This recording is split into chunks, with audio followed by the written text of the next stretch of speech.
बिस्मिल्लाहिर्रहमानिर्रहीम। आज के प्रोग्राम के साथ मैं हूं नुसला मलिक। नाज़रीन, इस वक्त सबसे बड़ी अपोजिशन की जमात मुस्लिम लीग नवाज के हवाले से बहुत से सवालात उठाए जा रहे हैं। कहा जा रहा है कि शहबाज शरीफ साहब जो इस वक्त पार्टी के सदर हैं, जब से वो जेल से बाहर आए हैं उस वक्त से अब बयानिया मियाँ शहबाज शरीफ साहब का चलेगा। लेकिन साथ ये भी बात की जाती है कि पार्टी की गाइडलाइन शायद खाकान अब्बासी जो कि सीनियर नायब सदर हैं वो देंगे। फिर ये खबरें भी गर्दिश में हैं कि मरियम नवाज साहबा जो पार्टी की नायब सदर हैं, उनके और शहबाज शरीफ के माबैन कुछ इख्तलाफात चल रहे हैं। शहबाज शरीफ चाहते हैं मुफाहमत की सियासत हो और मुफाहमत की सियासत के बगैर मुस्लिम लीग नून आगे नहीं बढ़ सकती, जबकि कुछ लोग ये समझते हैं कि जो मियाँ नवाज शरीफ ने बयानिया दिया, जो मुस्लिम लीग नवाज के कायद हैं, साबिक वज़ीर आज़म, वो बयानिया अब ताकत पकड़ चुका है और इसी बिना पर जो ज़िमनी इंतखाबात हुए उनमें मुस्लिम लीग नून को पजीराई सिर्फ इसलिए मिली कि मियाँ नवाज शरीफ का बयानिया लोगों ने कबूल किया और लोग इस बात को तस्लीम कर रहे हैं कि नवाज शरीफ का मौक़िफ़ दुरुस्त है। और जो इस वक्त वो मुल्क के अंदर एक सियासी बहरान से निकलने की बात कर रहे हैं कि नए इंतखाबात चाहते हैं, इसके साथ साथ सिविलियन बालादस्ती की जो बात कर रहे हैं उसे भी अब आस्ता आस्ता तस्लीम किया जा रहा है और वोटर्स उनका साथ देने को तैयार हैं। इसमें कोई शक नहीं कि जो ज़िमनी इंतखाबात हुए मुस्लिम लीग नवाज ने अच्छी कारकर्दगी का मुजाहरा किया, लेकिन मुस्लिम लीग नून के अंदर एक बड़ी तादाद ये समझती है कि अगर मुस्लिम लीग नून अब तक मुज़ाहमत की पॉलिसी इख्तियार करती रहेगी तो फिर शायद मुस्लिम लीग नून के लिए मुश्किलात बढ़ सकती हैं। इसके साथ साथ काफ़ी अरकान की गिरफ्तारी के हवाले से मियाँ जावेद लतीफ़ जब गिरफ्तार हुए, कुछ नोटिस भेजे गए, कुछ अरकान असम्बली ये गिला शिकवा करते नजर आते हैं कि उनको बार बार तंग किया जाता है एंटी करप्शन की तरफ से, FIA की तरफ से। मुस्लिम लीग नून के ऊपर एक दबाव है, जिस दबाव की वजह से बहुत से अरकान ये समझते हैं कि मौजूदा हालात के मुताबिक मुज़ाहमत की सियासत को पीछे करके मुफाहमत की सियासत को फ़रोग़ देना चाहिए। मियाँ शहबाज शरीफ एक अरसे से इस बात के हामी रहे हैं, इस बात का खुलकर इजहार भी करते हैं और ये बात कहते हुए नज़र आते हैं कि वो किसी भी जो है ऐसी सियासत की तरफ पार्टी को नहीं ले जाना चाहते जिसके नतीजे में पार्टी को नुकसान हो। एक इंटरव्यू में मियाँ शहबाज शरीफ ने क्या कहा कि अपने बड़े भाई जो साबिक वज़ीर आज़म और मुस्लिम लीग नवाज के कायद हैं मियाँ नवाज शरीफ को, उनको मनाने के लिए, उनसे बातचीत करने के लिए, पार्टी के बयानिए के लिए वो क्या किस हद तक जा सकते हैं और मियाँ नवाज शरीफ से जब वो मिलेंगे तो उनसे किस हद तक पार्टी की जो बयानिया है वो पार्टी के आइंदा मुस्तकबिल के हवाले से मियाँ शहबाज शरीफ का किरदार। ये सारे सवालात हैं जो लोगों के जहन में हैं, पॉलिटिकल वर्कर्स के जहन में हैं और जो पॉलिटिकल लोग हैं खासतौर पर मुस्लिम लीग नून से वाबस्ता, वो ये सवालात भी सुनते हैं, उनके जवाबात भी देते हैं। लेकिन आज के प्रोग्राम में हमारे साथ मौजूद होंगे मुस्लिम लीग नवाज के सेक्रेटरी जनरल, साबिक वज़ीर दाखिला और बड़ी अहम पार्टी के अंदर उनकी पोजीशन है, उनकी अपनी राय को भी, ज़ाती राय को भी पार्टी के अंदर बड़ी अहमियत दी जाती है, जनाब एहसन इकबाल साहब। एहसन इकबाल साहब के सामने ये सारे सवालात रखेंगे। एहसन साहब, बहुत बहुत शुक्रिया प्रोग्राम में वक्त देने का। पहला सवाल तो आपसे यही मैं जानना चाहूंगा, शहबाज शरीफ साहब कह रहे हैं कि वो लंदन जाएंगे, मियाँ नवाज शरीफ के अगर पाँव पकड़ने पड़े पाँव भी पकड़ लेंगे। कौन सी ऐसा मौक़िफ़ है जिसमें तब्दीली लाना चाहते हैं शहबाज शरीफ साहब मियाँ नवाज शरीफ के मौक़िफ़ में कि अगर वो पाँव भी पकड़ना चाहेंगे तो पाँव पकड़ लेंगे? ऐसी पॉलिसी कौन सी, ऐसा कौन सा बयानिया है जो शहबाज शरीफ साहब का या मियाँ नवाज शरीफ का मुख्तलिफ है जिसकी खातर शहबाज शरीफ साहब पाँव पकड़ने को तैयार हैं?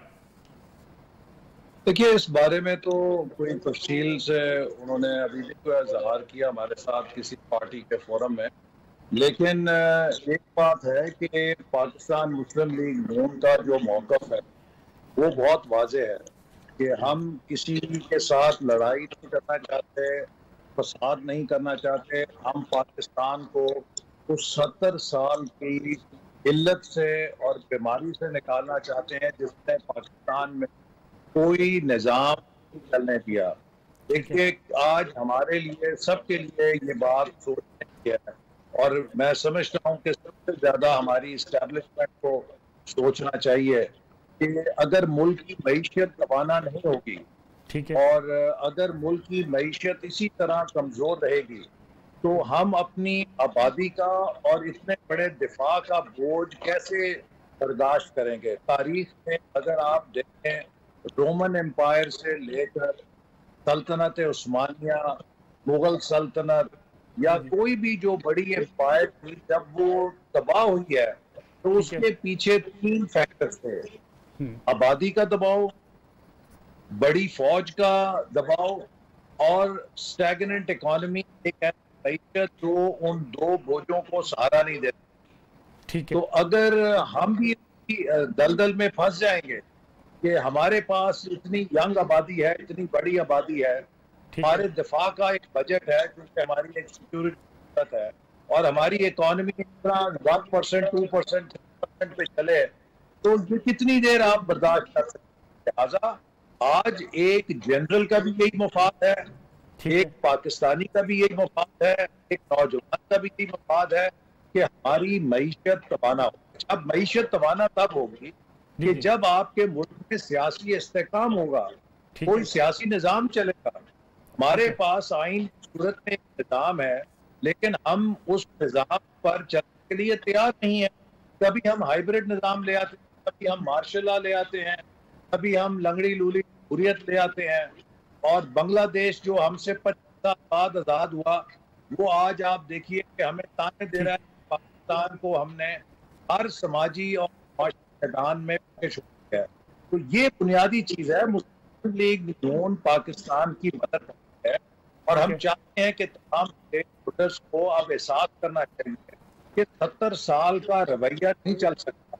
70 साल से जो हम निजाम चला रहे हैं वो नहीं चला सकते। लेकिन ऐसा नहीं इकबाल साहब, जी तरह चल सकता है, वो आइन का रास्ता है। ऐसा नहीं इकबाल साहब, इस वक्त जो हुकूमत है उसके हवाले से भी फिर जो एस्टेब्लिशमेंट का मौकफ है, खासतौर पर अगर हम मियां नवाज शरीफ की बात करें, बड़े एग्रेसिव उनके बयानात आए, उन्होंने स्पीचेस भी की, तनकीद भी की, लेकिन कोई रद्दमल नहीं दिया इस वक्त अफवाज पाकिस्तान की तरफ से भी।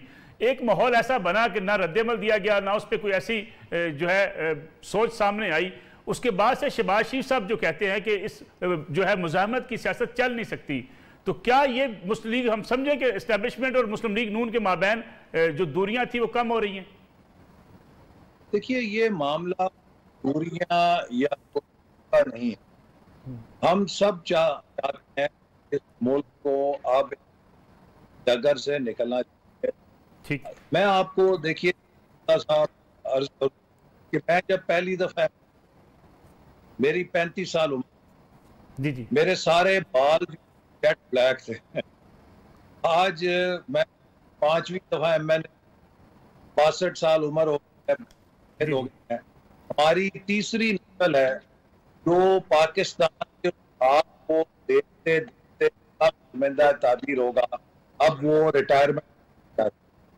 ये कितनी नस्लें और हम इस तरह जाएंगे। तो इसलिए हमारी जो कुर्बत है या हमारी जो दूरी है उसकी बुनियाद सिर्फ अगर आइन पे चलेगा और जो भी इस मुल्क को आइन पे चलाएगा हमारी कुर्बत है, और जो भी इस मुल्क को आइन की जाएगा उससे जंग करनी है, उससे हमें लड़ाई करनी है और अपना मुल्क वापस करना है। ऐसा इकबाल साहब थोड़ा सा डिस्कशन आ रहा है आवाज में, छोटी सी जी ऐसा सब छोटी सी कमर्शियल ब्रेक ले लें, आवाज में डिस्टॉर्शन है, उसको ठीक करके वापस आते हैं ताकि नाज़रीन सही तरीके से आपकी आवाज़ भी सुन सकें। एक छोटी सी ब्रेक, वापस आते हैं। प्रोग्राम में एक बार फिर खुशामदीद। एहसन इकबाल साहब हमारे साथ मौजूद है, मुस्लिम लीग नवाज के सीनियर नमाज सेक्रेटरी जनरल साबिक वज़ीर दाखिला। एहसन इकबाल साहब, बात हो रही थी एस्टेब्लिशमेंट और मुस्लिम लीग नवाज के माबैन दूरियों की। ये बात तो शहबाज शरीफ साहब भी बरबला कहते हैं कि वो मुफाहमत की सियासत करना चाहते हैं, फिर मुफाहमत की सियासत है क्या? देखिए मुफाहमत की सियासत का कोई ऐसा बात सिर्फ एक है कि मुल्क को आइन के मुताबिक चलाएं। सियासत और जमहूरियत के अंदर जो गैर जमहूरी मदाखलत है, जो हमारी इस्टेब्लिशमेंट मदाखलत है, वो खत्म होनी चाहिए। इसलिए नहीं कि इससे कोई हमें फायदा मिलेगा, ठीक है, इसलिए कि इससे मुल्क को फायदा मिलेगा। और उससे ज्यादा बड़ी बात यह है कि खुद हमारे कौमी इदारों के भले में ये बात है। जो कौमी इदारे हैं, चाहे वो इंटेलिजेंस के हों, चाहे वो फौज हो, वो हर मुल्क के अंदर गैर मुतनाज़ा होती है। कभी ये नहीं होता कि फौज या इंटेलिजेंस के इदारों के लिए हमायत और मुखालफत सियासी बुनियादों के ऊपर हो। तो हम चाहते हैं कि जैसे दीगर ममालिक में सिक्योरिटी के इदारे हैं वो सियासत से बाला था, और ये पाकिस्तान के हिस्से में और हमें अंतर्राष्ट्रीय तौर पे सिक्योरिटी के खतरात हैं, उनके पेश नज़र ये बेहद ज़रूरी है कि हमारे दिफाई इदारे किस्म की सियासी मुखालफत या तकसीम से बालातर रहे हैं कि उनके मुफाद में नहीं। तो इसलिए हम समझते हैं कि एक आइन और कानून के दायरे में, फ्रेमवर्क के अंदर इस मुल्क को चलाने का सबका इत्तेफाक होना चाहिए। और आज़ाद मुनसिफाना इलेक्शन किए जाएं और हर इदारा अपने दायरे में काम करे तो मुफाहमत ही मुफाहमत है। लेकिन अगर आप एक दूसरे के काम में मुदाखलत करेंगे या जी किसी को अपना पसंदीदा समझेंगे और किसी के खिलाफ आप अपना वजन डालेंगे, फिर ये चीज जो है मुल्क के मफाद में भी नहीं है, एस्टेब्लिशमेंट के मफाद में भी नहीं है, और उसका नुकसान ये होता है कि सियासी अदम इस्तेहकाम पैदा होता है, उससे ठीक है। माशी बहरान पैदा होता है और उससे हमारा दिफा कमजोर होता है। ऐसा इकबाल साहब, अगर हम मुस्लिम लीग नून की अंदरूनी सियासत की बात करें तो शेख रशीद साहब तो शुरू से दावेदार हैं कि मुस्लिम लीग नून में से शीन निकल चुकी है। लेकिन अगर कुछ वाकयात अगर मैं आपके सामने रखूं, शहबाज शरीफ साहब का इशाया हुआ, मरीम नवाज साहबा शरीक नहीं हुई, फिर यह भी कहा गया कि शायद हकान अब्बासी साहब पॉलिसी बयान दिया करेंगे मुस्लिम लीग नवाज के हवाले से। तो जब सदर शहबाज शरीफ साहब हैं तो फिर ये कैसे हो सकता है कि पॉलिसी किसी और की चले? देखिए, जो शहबाज शरीफ साहब का इशाया उसे बिला वजह मुतनाज़ा है। उन्होंने वो पार्लियामेंट के अंदर जो के पार्लियामेंट है उनके इजाज में किया था। उसका मकसद ये था कि जो बजट सेशन आने वाला है उसमें तमाम अपोजिशन अपनी हिकमत को मजबूत करें, और इसमें मौलाना फजल रहमान साहब, मोहतरमा मरियम नवाज साहब कि वो पार्लियामेंट मेंबर नहीं है। तो ये जो इशाया था ये सिर्फ पार्लिमानी लीडर्स का इशारा था, लिहाजा उसको बिला वजह एक तनाज़ा बनाने की कोशिश है। वो एक बिल्कुल गैर मुतनाज़ा चीज है और उसमें इन लोगों का ना आना जो है उसकी और वजह नहीं, सिवाय ये सिर्फ महदूद एक इशाया था पार्लियामेंट का। लेकिन ऐसा इकबाल साहब, पॉलिसी इस वक्त किसकी चलेगी? शहबाज शरीफ साहब की, शायद हकान अब्बासी साहब की, मरीम नवाज साहबा की? देखिए, जो पॉलिसी है वो बनती है, पॉलिसी की नहीं है, वो मुस्लिम की और हमारी पार्टी में मुशावरत होती है और उस मुशावरत को फिर अपने कायद जनाब नवाज साहब से शेयर करते और फिर जो उसका हतमी फैसला होता है उसका पूरी पार्टी एहतराम करती। तो इसलिए ये कह देना कि कोई शख्स मुस्लिम लीग उनकी पार्टी की पॉलिसी बनाता है दुरुस्त नहीं है। पार्टी के अंदर मुशावरत है और उस मुशावरत में मुख्तलिफ आरा हो सकती हैं, लेकिन जब एक फैसला कर दिया जाता है तो उस पर सब सख्ती से कारबंद होते हैं। शहबाज शरीफ साहब के बयान को पार्टी पॉलिसी समझा जाएगा या नहीं? देखिए, शहबाज शरीफ साहब पाकिस्तान के सदर हैं, तो ये उस हैसियत में जो वो बयान देंगे वो एक पॉलिसी के मुताबिक देंगे। लेकिन ये तासर क्यों फिर पैदा होता जा रहा है कि जो मुस्लिम लीग नून के अंदर कुछ ऐसे लोग थे जो मियां नवाज शरीफ के साथ थे वो पीछे जा रहे हैं आस्ता आस्ता, जो शहबाज शरीफ के साथ थे वो आस्ता आस्ता आगे आ रहे हैं? देखिए, ये तासुर तो हुकूमत की तरफ से फैलाया जा रहा है क्योंकि हुकूमत 3 साल खत्म होने के बाद किसी एक शोबे में कारकर्दगी और वो लोगों को उलझाना चाहती है फरोई बहसों के अंदर। ये बिल्कुल एक फरोई और गैर हकीकी बहस है कि मुस्लिम लीग नून में शीन है या नून है।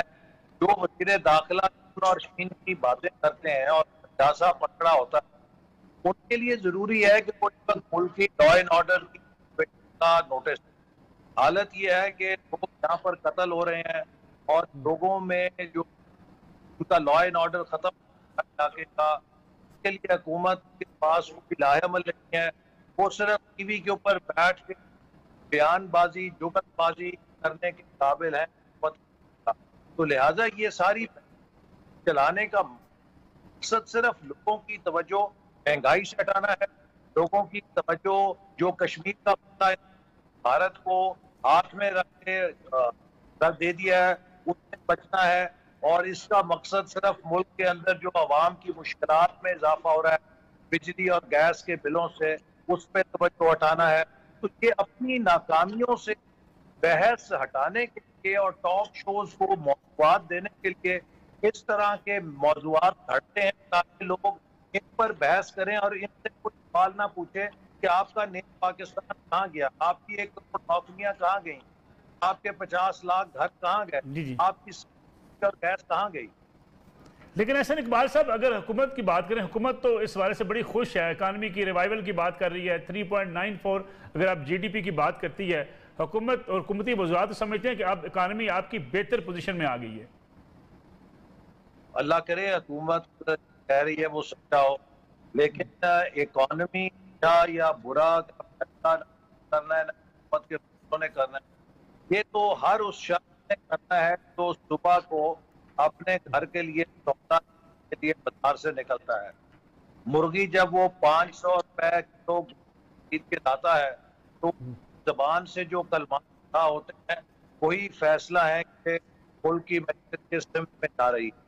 जब वो 110 रुपए किलो लाता है वो बताता है कि क्या है। इसी तरह रोजाना आप स्कैंडल आ रहे हैं। अगर की मईशत ठीक हो रही है तो वो हुकूमत के वज़रा और इमरान खान का दोस्त हैं जो दोनों हाथों से लूट रहे हैं। रावलपिंडी रिंग रोड केस उसका ताजा मिसाल है जिसका इनके पास जवाब नहीं है। शुगर का स्कैंडल मिसाल है कि इनके अपने इन्होंने दोनों हाथों से लोगों को कितनों अरब रुपए और चीनी को 55 रुपए 54 रुपए आगे 15 रुपए पर ले गए। इन्होंने पहले चीनी करने पर उन्हें पैसे बनवाए, फिर चीनी को इम्पोर्ट करने में पैसे बनवाए। इस तरह की जो करप्शन है तो दुनिया में कोई मिसाल नहीं मिलती। तो यही वो नाकामी है और इसका जो लूट मार है उससे तवज्जो हटाने की ये कानून में 2 ग्रुप है या 4 ग्रुप है, सिर्फ एक ग्रुप है और वो नवाज शरीफ का। ठीक है, ऐसे एक बात, एक छोटी सी कमर्शियल ब्रेक और प्रोग्राम में शामिल करते हैं, ब्रेक से वापस आते हैं।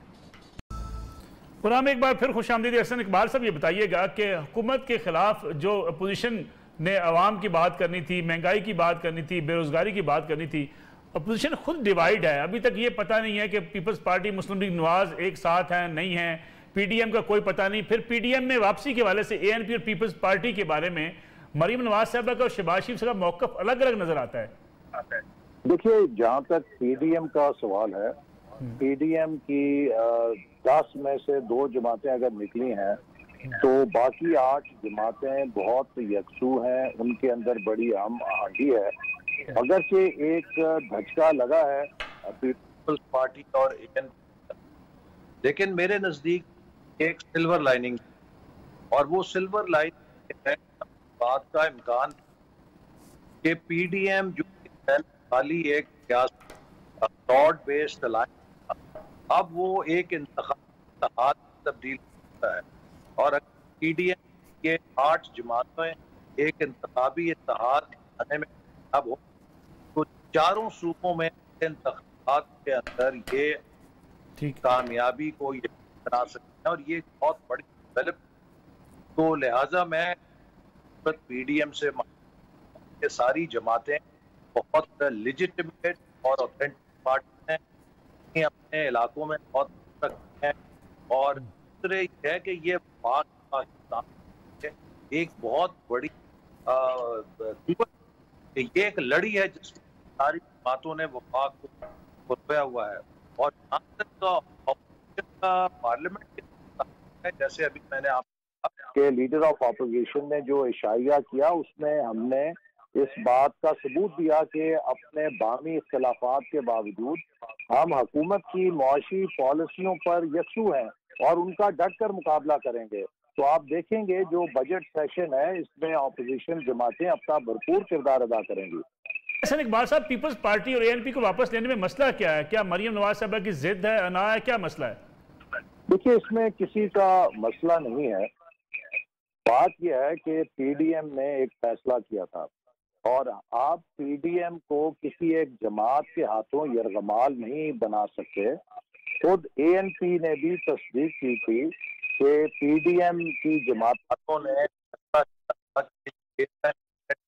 अब पीपल्स पार्टी लड़ेगी, डिप्टी चेयरमैन का JUI और लीडर ऑफ अपोजिशन का जो ओहदा है वो मुस्लिम लीग नून को दिया जाएगा।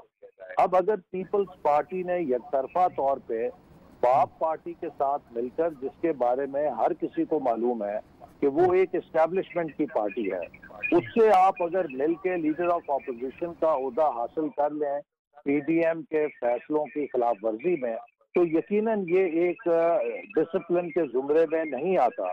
किसी भी निज़ाम को, इत्तेहाद को चलाने के लिए कुछ ज़ाब्ता अखलाक जरूरी है, और यही वजह है कि हमने पीपल्स पार्टी से कहा है कि जो उन्होंने पीडीएम के फैसले की खिलाफ वर्जी की है, अगर उसको रिवर्स कर दें तो वो वापस आ सकते हैं पीडीएम के अंदर।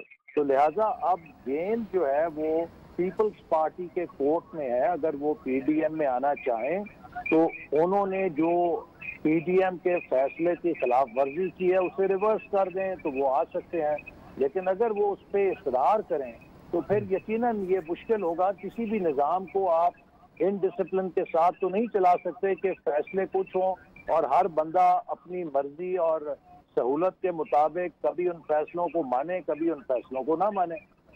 लेकिन ऐसे इकबाल साहब, जिस तरीके से बिलावल भुट्टो साहब ने शोकाज फाड़ के फेंक दिया था, जो पीपल्स पार्टी ने रद्दअमल दिया, पीपल्स पार्टी तो अपने मौक़िफ़ से पीछे हटने को तैयार नहीं है, तो फिर अब समझे कि पीडीएम से पीपल्स पार्टी खुदा हाफिज।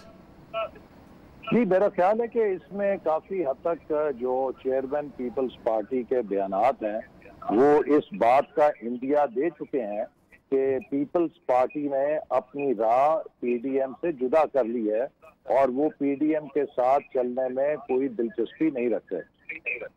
लेकिन एहसन साहब, ये तासर क्यों है कि एक जमात जो है मुस्लिम लीग नवाज वो पीपल्स पार्टी को निकालती है? क्या पीडीएम की सारी जमातों को ये का फैसला नहीं होना चाहिए?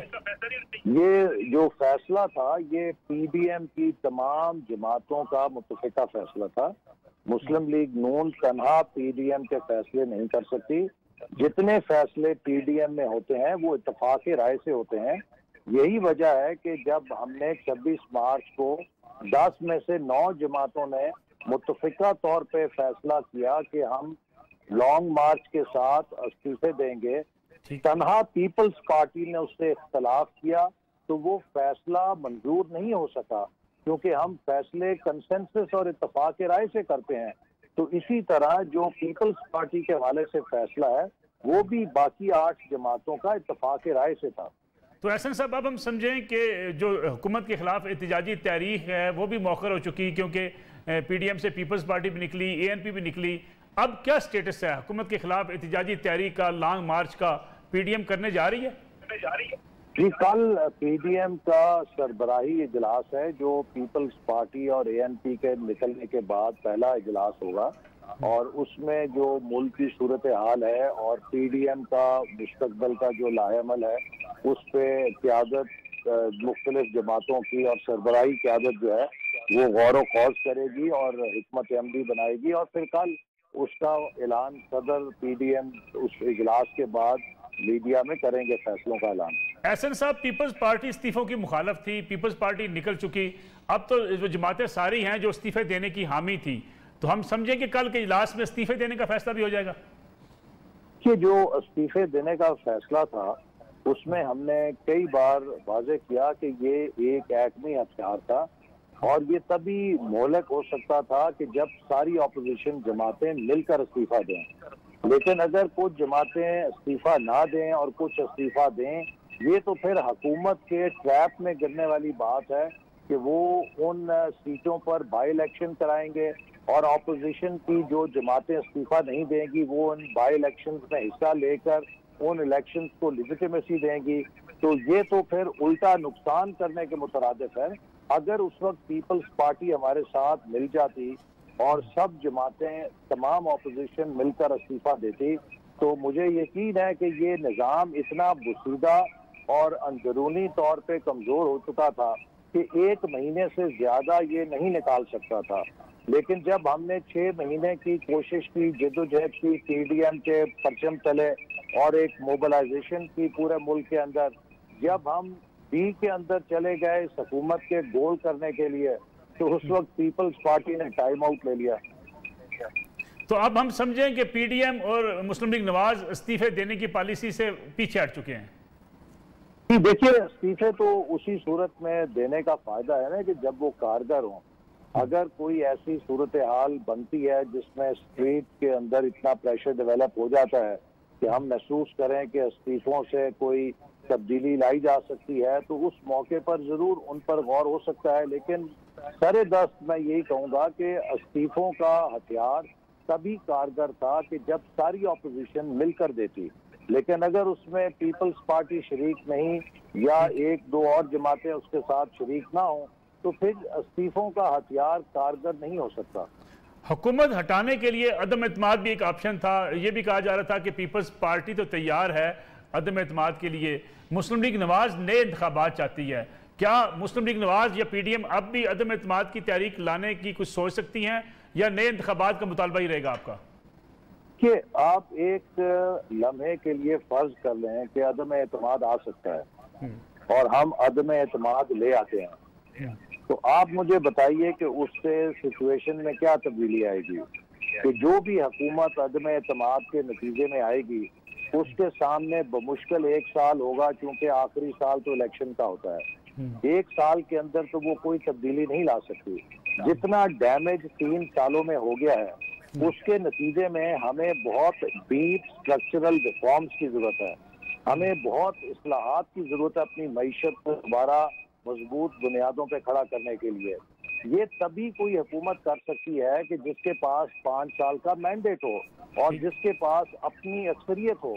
इसीलिए हम समझते हैं कि अगर हमने मुल्क को इस दलदल से निकालना है उसका एक ही रास्ता है कि एक नया आम इंतखाबात का ऐलान किया जाए जो आज़ाद हो, मुनसिफाना हो। उनके नतीजे में एक मुस्तहकम हुकूमत को आने दिया जाए और उस हुकूमत के सामने जब 5 साल की मुद्दत होगी वो उन रिफॉर्म्स को ले सकती है। क्योंकि जब आप रिफॉर्म्स करते हैं उनके फौरी नताइज नहीं निकलते, कुछ के 3-4 साल बाद निकलते हैं, कुछ के 5-7 साल बाद निकलते हैं। लेकिन अगर एक हुकूमत की मुद्दत ही साल डेढ़ होगी तो वो क्या रिफॉर्म लेकर आएगी? तो स्टेटस को के जरिए तो हमारे मसाइल और खराब होंगे और जो हुकूमत एंड में आएगी वो PTI की जितनी बुराइयां हैं वो अपने गले ले लेगी। तो इसलिए क्या फायदा होगा कि आप PTI के गुनाहों को अपने गले ले लें और मुल्क का भी कोई संवार ना सकें। तो इसलिए मैं नहीं समझता कि कोई नो कॉन्फिडेंस सोल्यूशन है। सोल्यूशन सिर्फ नया आम इंतखाब है, आज़ाद और मुनसिफाना इंतखाब, ताकि मुल्क के अंदर जो हकीकी नुमाइंदे हैं वो आए और आके मुल्क को संभालें। ठीक है, चौधरी निसार अली खान साहब एकदम एक्टिव हुए, पंजाब असम्बली का हलफ भी उन्होंने उठा लिया। मुस्लिम लीग नून में उनका स्टेटस क्या है? ये भी कहा जा रहा था कि मुस्लिम लीग नवाज की सपोर्ट हो सकती है पंजाब में किसी तब्दीली के लिए चौधरी निसार अली खान साहब को। देखिए, मुस्लिम लीग नून से तो उन्होंने खुद कहा है कि उनका कोई ताल्लुक नहीं है और ये बात भी वो वाजे कर चुके हैं कि उनका हल्फ लेने का जो बुनियादी मकसद है वो उनके हल्के में हल्फ ना उठाने की वजह से ना अहलियत से बचना है ताकि ज़िमनी इलेक्शन ना हो। तो मेरा नहीं ख्याल कि इससे ज्यादा कोई उनके हल्फ लेने में बात है। और ख़ास तौर पे मुस्लिम लीग नून तो वो छोड़ चुके हैं, तो इसलिए मुस्लिम लीग नून के हवाले से तो उनका कोई किरदार नहीं हो सकता। लेकिन अगर कुछ हल्के उन्हें सपोर्ट करें पंजाब में तब्दीली के लिए, तब मुस्लिम लीग नवाज का मौक़िफ़ क्या होगा? मुस्लिम लीग नवाज के दरवाजे खोले हैं निसार अली खान साहब के लिए? किसी एक शख्स को तो सपोर्ट करके मुख्तदर हल्के को तब्दीली नहीं ना ला सकते। मुख्तदर हल्कों ने कोई तब्दीली लानी है तो वो एक बंदे का काम तो नहीं है। वहाँ तो 175-80 वोट चाहिए, तो वो किसके पास है वहाँ पर? निसार अली खान साहब के लिए दरवाजे बंद हैं मुस्लिम लीग नवाज के या भी खुले हैं? देखिए, अगर उन्होंने दरवाजा खोलना है तो उसके लिए उन्हें नवाज शरीफ साहब के पास जाना होगा और अपनी सफाई वो दें। अगर वो उनसे मुतमईन हो तो हमें कोई इतराज नहीं होगा। लेकिन मेरा ख्याल है कि अब वो भी कह चुके हैं कि उनकी सियासत में कोई तब्दीली नहीं आएगी, तो लिहाजा मैं उन पर इतना तबसरा नहीं करना चाहता। वो खुद ही अपनी सियासत का फैसला कर सकते हैं। एहसन साहब, एहसन इकबाल साहब बड़े करीब रहे, पूरे CPAC को देखते रहे। आजकल आप CPAC को भी देखते हैं जो सूरत हाल है, क्या लगता है आपको? CPAC पे जो कहा जाता है कि स्लो डाउन हुआ है, आपको लगता है स्लो डाउन? हुकूमत तो ये बात मानने को तैयार नहीं है। दो शोबे ऐसे हैं कि जिनसे मैंने खसूसी तौर पे उन पर काम किया है और वो मेरे दिल के बहुत करीब थे।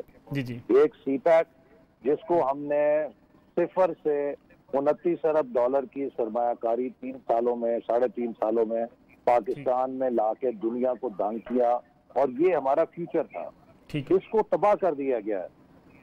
2020 तक, पिछले साल तक हमने 9 इंडस्ट्रियल जोन तैयार करने थे जिनमें अरबों डॉलर की चाइनीज प्राइवेट इन्वेस्टमेंट आनी थी।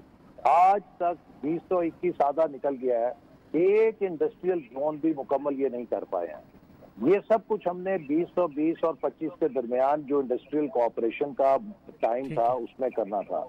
इसी तरह कोई एक मंसूबा ये नया शुरू नहीं कर सके 3 सालों के अंदर। जो हमारे दौर के ही मंसूबे हैं वो आहिस्ता आहिस्ता मुकम्मल हो रहे हैं, उन्हीं पे काम हो रहा है। दूसरा जो अहम शोबा था वो हायर एजुकेशन था, जिस पर मैंने बहुत काम किया, हमने बहुत वसाइल दिए। इन्होंने पाकिस्तान की यूनिवर्सिटीज को तबाह कर दिया है, हायर एजुकेशन कमीशन को तबाह कर दिया है। आज पाकिस्तान की हर यूनिवर्सिटी बैंकरप्ट हुई है, तनख्वाहें देने के काबिल नहीं। रिसर्च उन्होंने क्या करनी है। तो मैं समझता हूँ कि ये तो एक ऐसा अजाब आया है इस हुकूमत का हमारे मुल्क के ऊपर, पता नहीं हमारे कौन से गुनाह हैं। हमें अल्लाह से माफ़ी मांगनी चाहिए कि ये अजाब जल्दी से टल जाए। बहुत बहुत शुक्रिया हसन इकबाल साहब, मुस्लिम लीग नवाज़ के सेक्रेटरी जनरल हमारे साथ मौजूद थे। मुस्लिम लीग नवाज़ और मुल्क की सियासत और ख़ास तौर पर हुकूमत की जो कारकर्दगी है इस पर उनके खुलकर इजहार ख्याल किया। इंशाअल्लाह कल आपसे मुलाकात होगी। इजाज़त दीजिए, अल्लाह हाफ़िज़।